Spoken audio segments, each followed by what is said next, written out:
দিন দুপুরে এক মহিলার হাত থেকে প্রায় 2,50,000 টাকা ছিনতাই করে চম্পট দিল দুষ্কৃতীরা।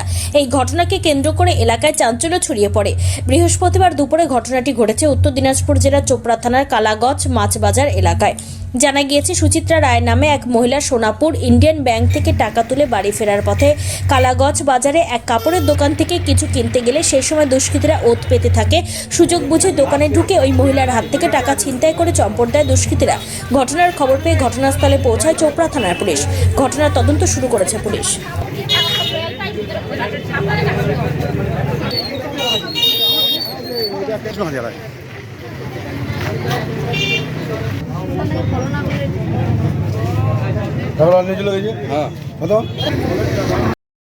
ওখান থেকে আসে আমরা দুজনে আসি, ওই দিদিরা ওর বাচ্চার জন্য খাওয়া নিছে, আর আমি এখানে এসে ওদিকে বাচ্চার জন্য হাত মোজা নেবো, তো টাকাটা বের করবো।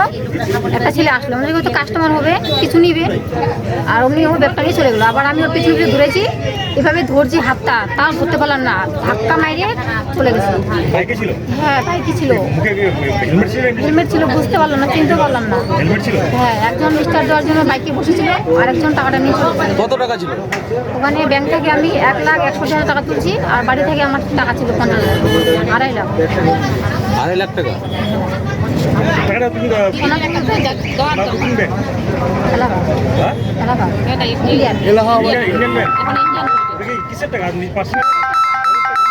সবকিছু ব্যাগের মধ্যেই আছে।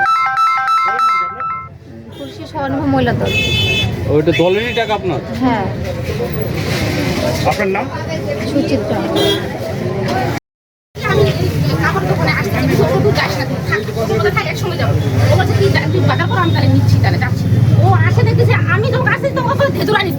আমি এখানে ছিলাম না, পাশে আমি ওর পাশে থাকলে এরকম হইতই না।